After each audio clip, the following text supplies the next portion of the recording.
ప్రశ్న రావణ్ని కాపాడుతున్నది ఎవరు? ప్రశ్న రావణ్ వెనకాల ఉన్న శక్తి ఏంటిది? అంటే ప్రశ్న రావణ్కు తెలియకుండానే ప్రశ్న రావణ్ని డిఫెండ్ చేస్తున్నది ఎవరు? చంద్రబాబు నాయుడు అనే విషయం మీ అందరికీ తెలుసా?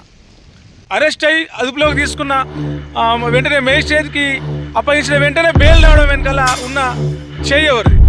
పవన్ కళ్యాణ్ నోట్లో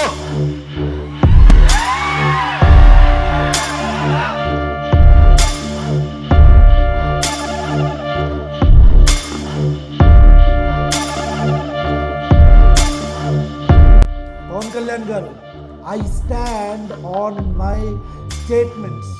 ఒక్క పదం కూడా, ఒక్క మాట కూడా, ఒక్క అక్షరం కూడా నేను వెనక్కి తీసుకో. ఫ్రీడమ్ ఆఫ్ స్పీచ్ అనేది పూర్తిగా అపరిమితమైన హక్కు కాదు. దానికి కొన్ని పరిమితులు ఉన్నాయి. ఒకరి హక్కులను మరొకరు ఉల్లంఘించే స్థాయికి వెళ్ళినప్పుడు చట్టపరమైన పరిణామాలు తప్పవు. ప్యాకేజ్ అనే సన్నాసిన కొడుకులు ఎవరు? చెప్పు తీసుకొట్టాను ఒక్కొక్క వైసీపీ నా కొడుకుని చెప్తాను. చెప్పు అటు తిప్పి ఇటు తిప్పి పగిలిపోయేలా, దవడ వాచిపోయేలా చెప్పు పెట్టి కొడతాను కొడకల్లారా ఒక్కొక్కడికి.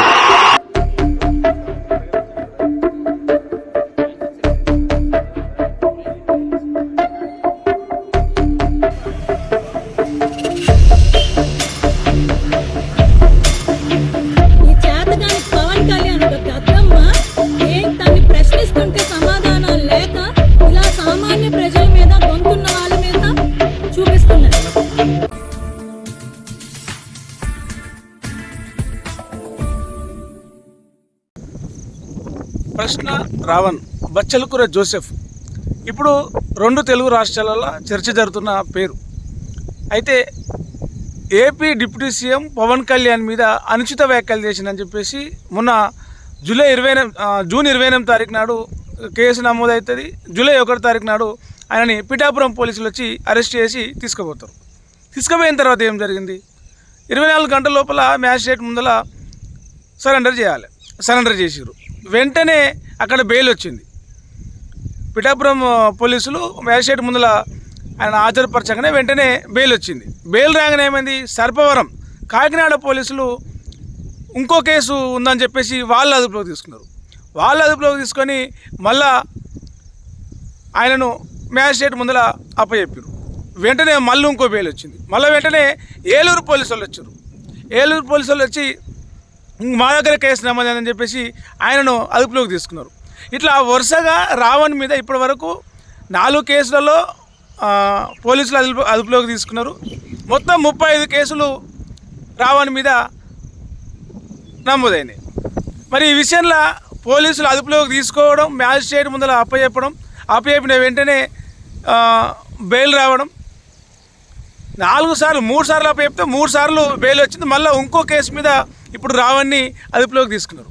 అయితే ఇక్కడ జరుగుతున్నది ఏంటంటే, జన సైనికులు, పవన్ కళ్యాణ్ అభిమానులు రావణ్ని అదుపులోకి తీసుకోవాలి, కోర్టుకు తీసుకుపోవాలి, జైలుకు పంపాలి. ఇది జరగని పక్షంలో పోలీస్ స్టేషన్ లోపల మీదకి వెళ్ళి రావణ్ ఎట్టి పరిస్థితుల్లో రావణ్ మీద దాడి చేయాలనేది జన సైనికులు చేస్తున్న ప్రయత్నం. కానీ ఇక్కడ ఏం జరుగుతున్నదంటే, రావణ్ మీద ఈగ కూడా వాలకుండా కాపాడుతున్న ఒక శక్తి ఉన్నది. ఆ శక్తి ఎవరో కాదు, ఏపీ ముఖ్యమంత్రి చంద్రబాబు నాయుడు. నిజంగా చంద్రబాబు నాయుడే తలుచుకుంటే బెయిల్ రాదు, వచ్చిన ఏదో ఒక రకమైన బలమైన సెక్షన్లు ఇంకోటి పెట్టో రావణ్ను ఇరకాటంలో పెట్టవచ్చు. కానీ ఇక్కడ పవన్ కళ్యాణ్ని బఫూన్ చేయడానికి, పవన్ కళ్యాణ్ని ఉత్తదే అని నిరూపించడానికి చంద్రబాబు నాయుడు ఆడుతున్న నాటకం ఇది. చంద్రబాబు నాయుడు పవన్ కళ్యాణ్ని అడ్డం పెట్టుకొని రావణ్ మీద రాజకీయం చేస్తున్నారు. ఎందుకంటే మోడీ సపోర్టు చంద్రబాబు నాయుడుకి ఎక్కువ ఉంటుందా, పవన్ కళ్యాణ్కి ఎక్కువ ఉంటుందా అంటే మోడీ కంప్లీట్లీ డిపెండెడ్ అని చంద్రబాబు నాయుడు. సో ఏపీ ఈ రావణ్ కేసు విషయంలో చంద్రబాబు నాయుడు ఏం చెప్తే అదే వేదం. పవన్ కళ్యాణ్ పేరు మీద మాత్రమే కేసులు నమోదవుతాయి, పవన్ కళ్యాణ్ పేరు మీద మాత్రమే పోలీసులు అరెస్ట్ చేస్తారు, పవన్ కళ్యాణ్ కేసు విషయంలో మాత్రమే మేజిస్ట్రేట్ ముందర రావణ్ని అప్పచెప్తారు. కానీ ఎప్పటికప్పుడు పోలీసులకు ఆదేశాలు కావచ్చు, రావణ్కు బెయిల్ రావడం కావచ్చు, మళ్ళీ వెంటనే విడుదల కావడం కావచ్చు, మళ్ళీ పోలీసులు అదుపులోకి తీసుకోవడం కావచ్చు, ఇదంతా చంద్రబాబు నాయుడు రాసిన స్క్రిప్టు. నాయుడు రాసిన స్క్రిప్ట్ మీదనే ఈ పవన్ కళ్యాణ్ రావణ్ ఇష్యూ అంతా నడుస్తున్నది.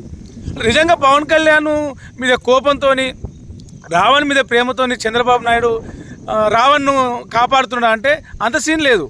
పవన్ కళ్యాణ్ని బిస్కెట్ చేయడానికి.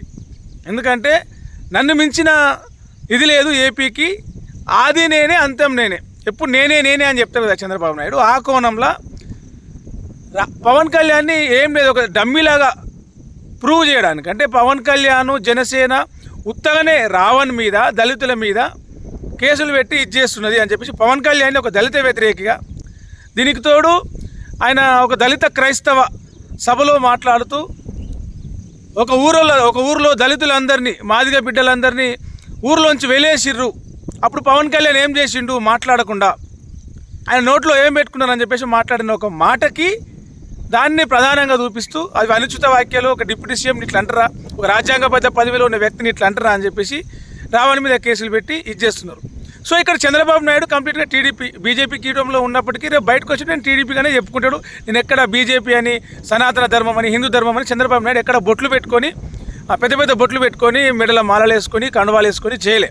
కానీ పవన్ కళ్యాణ్ చేస్తున్నది ఏంటంటే చేగువేరా అన్నాడు, గదర్ అన్నాడు, లెఫ్టిజం అన్నాడు, ఎర్రజెండా అన్నాడు, భగత్ సింగ్ అన్నాడు, ఇవన్నీ దాటేసి వచ్చి ఇప్పుడు మోడీ అంటాడు, హిందూ ధర్మం అంటాడు, సనాతన ధర్మం అంటాడు. సో ఏపీలో చూసుకుంటే టీడీపీ కంటే బలంగా, టీడీపీ తర్వాత బలంగా ఉన్న పార్టీ వైసీపీకి క్రిస్టియన్ ఓట్ బ్యాంకు బాగా ఉంటుంది. ఆ క్రిస్టియన్ ఓట్ బ్యాంక్ని పవన్ కళ్యాణ్ రూపంలో పవన్ కళ్యాణ్కి వ్యతిరేకం చేయాలి అనే చంద్రబాబు నాయుడు కుట్రలో క్లియర్గా కనిపిస్తుంది. ఎందుకంటే పవన్ కళ్యాణ్ హిందూ మతానికి, బీజేపీకి ప్రోగా ఉంటున్నాడు. సో క్రిస్టియన్లు, ముస్లింలు బీజేపీకి వీలైనంత వరకు 90% యాంటీగానే మాట్లాడతారు. సో ఇప్పుడు పవన్ కళ్యాణ్ ఏదైతే ఈ జోసెఫ్ ప్రశ్న రావణ్ కేసులో వరుసగా కేసులు నమోదవుతూ వరుసగా పోలీసులు అదుపులో తీసుకోవడం చూస్తుంటే ఈ యాంటీనెస్ ఏదైతే ఉందో, వ్యతిరేకత, క్రిస్టియన్ల వ్యతిరేకత కావచ్చు, దళితుల వ్యతిరేకత కావచ్చు, పవన్ కళ్యాణ్ మీదకి పోతుంది. రేపటి నాడు నేను ఈ కేసులో ఇన్వాల్వ్ కాలేదని చెప్పి చంద్రబాబు నాయుడు ఈజీగా తప్పించుకుంటాడు. కానీ పవన్ కళ్యాణ్ తప్పించుకోనికి లేదు. కేసు నమోదవుతున్నదే జనసేన పార్టీ, పవన్ కళ్యాణ్ పార్టీ నుంచి. రావణ్ మీద దాడులు చేసేందుకు వస్తున్నది జనసేన సైనికులు, జనసేన కార్యకర్తలు. సో ఈ క్రమంలో మనం గమనించాల్సింది ఏంటంటే ప్రశ్న రావణ్ కేసులో ప్రశ్న రావణ్కి ఏం కాకుండా ఎట్లా కాపాడాలనో, ఎట్లా రాజకీయం చేయాలనో, ఎట్లా చక్రం తిప్పాలనో, ఎట్లా వ్యూహం అమలు చేయాలనో చంద్రబాబు నాయుడు దగ్గర కంప్లీటెడ్ స్క్రిప్ట్ ఉంది ఆల్రెడీ. సో ఈ విషయంలో పవన్ కళ్యాణ్ చెప్పాలంటే, తెలంగాణ భాషలో చెప్పాలంటే బుగ్గగాడ అయ్యేది పవన్ కళ్యాణే. ఇదే తెలంగాణ జర్నలిస్టులు కేవీఆర్ని, వెంకటరామరెడ్డి, మహబూబ్నగర్ జిల్లాకు చెందిన వెంకటరామరెడ్డిని కూడా పోలీసులు అరెస్ట్ చేసి తీసుకుపోయారు. ఎందుకు?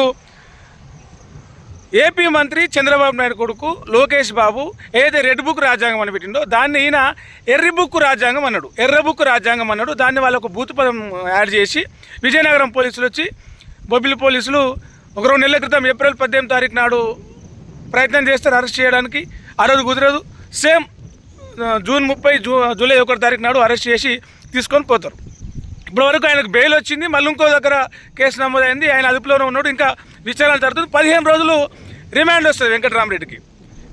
15 రోజులు వెంకటరామరెడ్డికి రిమాండ్ వస్తుంది. ఎందుకంటే చంద్రబాబు నాయుడు కొడుకు లోకేష్ బాబు మీద చేసిన వ్యాఖ్యల పట్ల. ప్రశ్న రావణ్కేమో వెంటనే ఎక్కడ పోయిన వెంటనే 24 గంటల్లోనే బెయిల్ వస్తుంది. దీన్ని బట్టి చంద్రబాబు నాయుడు బయటికి రప్పించాలనుకుంటే ఎట్లా రప్పిస్తాడు, లోపలనే ఉంచాలనుకుంటే ఎట్లా ఉంచుతాడో మనం అర్థం చేసుకోవచ్చు.